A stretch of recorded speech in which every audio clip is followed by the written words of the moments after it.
What's going on, y'all, and welcome back to another Chaos Zero Nightmare video. Today we went over like team compositions, and I mentioned that at level 30 you'll need 2 team comps, right? And I talked about a lot of different teams that I saw being utilized, and I was actually gonna run something like a Kalipe, Mei Lin, and a Nia. Well, guys, as you saw in the intro and on the screen, that team has changed drastically, and this might actually, you know what, not even might actually, this is now going to become my main team that you see on the screen. I'll tell you all about it, and it's been so dang fun. I want to give a quick shout out to Walu from my Twitch chat, who got me onto this team, and ever since I haven't looked back. I am having so much more fun than I even thought I could have in CZN. Don't get me wrong, the Haru comp is still very, very good. The Haru plus the Cassius and the Mika, that's going to be my secondary team moving forward. But this new team that I'm trying out here, it's called Mei Lin, Selene, and Rhea. And this is a no healer, no tank team. I say no healer, but I'll talk about how the team actually works. But it's a full-on DPS comp that breaks like nobody's business. I believe they call it Ravage as well. Doing the tenacity damage. It provides so much marks, which is like assist and coordinated like dual attacks that happen from Selena. And then, Rhea's there to provide a little bit of sustain via her awakening skills. Meanwhile, Mei Lin is just so powerful, guys. She's clearly, I think, out of the box, one of the strongest characters in the game. In Chaos Zero Nightmare, every character is extremely viable, right? It's not just one of those things where you say, every character can be good. And I think they've done such a good job balancing in this game that everyone is fairly, pretty close in power level. However, I think Mei Lin is, at least from what I've seen and what I've seen a lot of other people talk about that play her, is a little bit a cut above the rest, just in terms of like how cohesive, how much damage, and how much her like skills just intertwine. And she doesn't really require too much. She can work in a lot of different teams, but this team that I'm rocking here, guys, is very fun, and I think really accentuates the all-in glass cannon style where you are living on a knife's edge and you kill the opponent before you do. So the breaks, I think, are going to be even more important as we move into more difficult content. And we have ways and a lot of methods to mitigate the lack of tankiness and healing.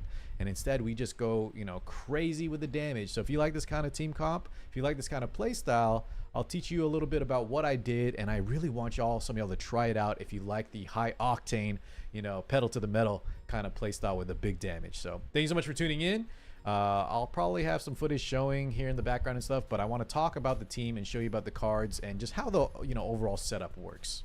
All right, y'all, let's talk about the finer details on why I picked this team and why I think it's so fun, how it works exactly, and how you guys, if you want to try this out, can emulate it if you have Mei Lin, as I think a lot of y'all will have the supports, the 4 stars between I believe I was calling her Rhea, I meant Ray, as well as Selena. So let's talk about the main character first. We got Mei Lin, and this character I was mentioning is just so good. This combatant, I think, is one of the strongest, if not the strongest currently. Things will obviously change. I think characters like Luke might scale better in the long run. We are still figuring out so many different, details of this game. But right now, I think it's fair to say that Mei Lin is one of the stronger characters by far. So if you have her and you think you like this kind of play style, I think you really should give her a spin. Now, I'm not really going to talk about the obtained equipment too much, guys. Some of this does really help. Like we got this mutated order, which just gives so much damage, but a lot of this is not necessary. Some of these cards too, like the Epiphanies, we got really lucky on. Some of them, like Iron Wall, we may not need. But I do want y'all to understand that even without any of this, right? Even if you just take these 3 characters and start from scratch, you're still going to understand the gist of the team composition. And you can fine tune it by, of course, thinning out the decks, getting better epiphanies and all that. But the core itself is very good, and the foundation doesn't really need too much. So don't worry about any of these extras if you can't emulate, a perfect chaos run or whatever. If you're newer, just these 3 characters will work together in tandem. And honestly, too, I think the main combo is really mostly just Mei Lin plus Selena. Ray, I really like as an additional kind of damage dealer. And the fact that we don't have to run, a Mika or a Nia is really cool.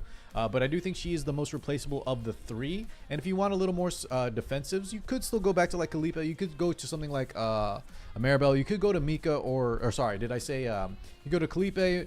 You could go Maribel. You could go something like Mika or Nia too. Anything really works in this spot. But if you do want to try Ray and you do have enough dupes into her for that healing, I think her synergy with the high damage style really works. Anyways, we'll talk more about that later. So the reason Mei Lin is so good, guys, and the reason she just works is, you know, she has the, what do you call it, the Outbreak of War kind of abilities between the Flame Dragon Jewels, her unity of attack and defense. She just really, you know, is a not greedy character, but still pumps so much damage. And the biggest thing too in her kit is that her attack weakness, she kind of just self-employs weakness onto enemies. If you bring her obviously into a fire stage where she shines, it's really good too.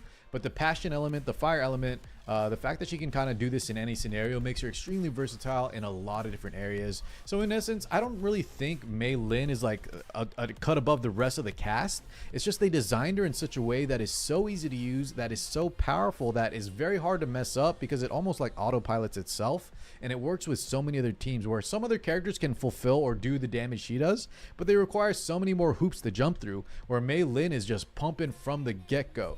All her kit, they really designed it to be so like cohesive, and yeah, it all kind of just blends together, and she just blends the enemies while you're at it.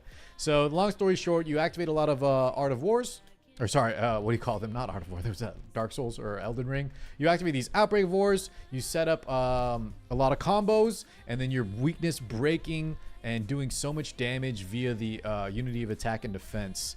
You can buff up as well. Her ultimates are great. If you give her partner cards like Lilium, which a lot of y'all might have just from summoning, this Lilium card is so, it's like tailor-made for Mei Lin. I would suggest using this. But in general, right, like I was saying, even if you don't have these like really nice upgrades via Epiphany, even if you don't have these equipments, she really just works in general. I promise. Out of the box, this is one of the strongest characters that you can just face roll the game with, and I think she's so much fun. Now, the other support that I really think is nice with Mei Lin is Selena, guys. And if you haven't used Selena, I didn't have like the gameplay sound on, but the dopamine rush you get from this sniper lady that looks like Elfelt from Guilty Gear is I can't even describe it, how fun it is. Her just sniper rifling and blasting enemies while Mei Lin is punching them in the face, because the marks and the coordinated attacks plus the bonus damage that she is providing to our team is incredible. She also has some really interesting mechanics, like with this tactical maneuver we can retain and do like double ravaged effects, which gives bonus AP, which provides extra damage, and really is, I think, required in higher levels of stages. But I'm not quite there just yet. You know, we're level 40, or sorry, character's level 40. We're almost hitting account level 40. But yeah, in general, the breaks I think are going to be very strong, and essentially you kind of just use her as a support where she can do damage herself, but she wants to just get these upgrades and skills going, where she adds mark damage, where she has bonuses to passion, right? Because we're running Mei Lin, who's another passion character. And we're essentially just following up with a bunch of extra attacks. So we do a little bit of setup, and then we just spam a bunch of cards. And think of her as like dual attacking or assisting with that sniper rifle on every single hit, providing extra damage and doing some very good damage on her own. One other thing I was testing, guys, and once again, items aren't mandatory or necessary, so don't even worry about this. But I do think this actually works. Effects like this will work on your marked damage. So every assist too is getting this bonus. If you can get any effects that give like bonus damage, I think she's going to be pumping a lot as well, because you do so much coordinated marked damage on top of, you know, whatever your main dealer is doing. Now, last but not least, guys, we do have Ray, and I do want to show you her dupes later on. The other dupes for these two characters, Mei Lin and Selena, aren't, you know, important at all, but they are a little bit important for Ray if you want to try to follow this combo. So essentially, she's going to do, you know, bonus damage. She'll give crit chance for her allies. She has snack time, which is just really good draw. This is the upgraded version, but even the base version, you exhaust one of cards. It's just like cycling. So think of Ray as kind of like a hybrid between Cassius, where you're thinning out your deck, you're drawing, but you're also providing a lot of bonus damage. If you look at this card, Strike of Darkness, which has the lead, you know, a chance to be 0 cost, and you do a lot of basic attack damage, which Mei Lin really likes. Even Selena has a little bit of basic cards too, if you keep them. So we're pumping a lot of our damage while also providing the healing. Now, I might get rid of this, but in general, we do have access to a little bit of direct healing, but I'll show you why the healing is really important too. On top of that, we have upgrades as well. And look at this, guys. This one is the one you want to go for. It's tailor-made, because Mei Lin, if you don't know, the base version of this card only works at cost 1. But I was showing y'all with the Mei Lin, you know, when you do the unity of attack and defense, you get -1 cost, right? So your attacks here, your strikes become 0 cost. And normally that does not work with this Resonating Darkness, because it's 1 cost only. But if you upgrade this in a special way, you get the 1 cost, or sorry, 40% damage for cards 1 cost or below. So that even works when you reduce the cost at 0. So I think this was a very good pickup. This might be something hard to get, and unfortunately, if you don't have this kind of upgrade, then this will not work with, you know, Mei Lin strikes. That's one of the weaknesses, I think, until you get that. But overall, I still think she's definitely worth it. I did supplement with some neutral cards, but overall, like I was saying, she is our healer that provides extra damage on top, which really synergizes with the no direct healer, I should say, no direct tank. Instead, we go, you know, lack of a better term, balls to the wall damage, and we just go absolutely insane. Now, we do want to talk about how I kind of went through my save data to try to supplement or at least solidify this team, as it is very squishy. You will take a lot of mental damage, so I added things like this iron wall neutral card, which will give us shields at the end of the turn. We have legendary items that provide shielding as well, and we get some upgrades too, like this flame dragon jewel, which we start with, which will give more shield at the end of the turn. That really just helps that lifesteal from Ray kind of keep us afloat, while also, you know, avoiding a little bit of mental damage. I think shielding got changed, guys, from beta to now, where it doesn't affect as much mental damage, but it should mitigate still some. If you guys know for sure, let me know in the comments if you guys play shield characters. I think it still does mitigate quite a bit of mental damage, but I am new to the shield game, so yeah, I'm not fully aware. Another card I use, guys, here is Rally. These neutral cards can be extremely good once you give them upgrades. They just seem very, very powerful and really kind of round out your character's base kits. So I recommend trying to get those neutral cards when you can. But overall, we're getting shields via items. Also this card gives additional marks too, which is really nice. But yeah, we have extra shielding via things like the assault boots, via those Outbreak of War cards, and you know, Iron Wall, etc. So we have shielding, we have lifesteal, and last but not least, I want to show you guys directly what I mean by when I say lifesteal. So we take a look at, let's go ahead and go find our Ray.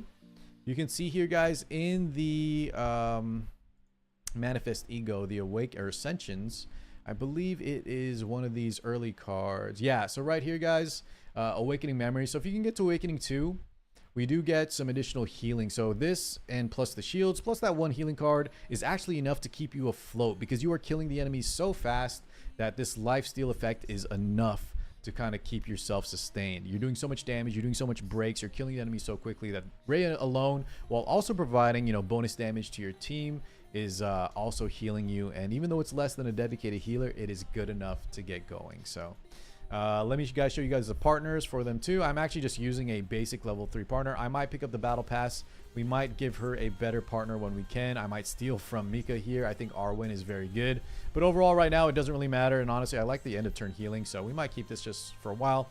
And then I did show you guys Lillian on Mei Lin, and last but not least, we do use Rosaria, which I need to upgrade here on our what's her name, Selena. And this one is very good for her. So if you have this, I think this Rosaria card is really, really nice for her too. So we're still testing things out, guys, but try this team if you can, and I think you will very much enjoy it. It is so fun, and the damage is ridiculous. I think it's going to be one of the top tier teams that you might see people trying out. We'll see how it works in the end game, because like I said, sometimes our front loading of the cards, potentially we could die that one turn.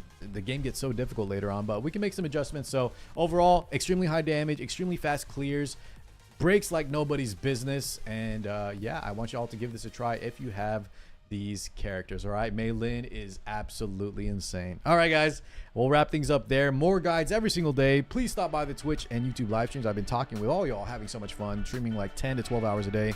Catch me live, and I'll catch you all in the next one. Peace out, everybody.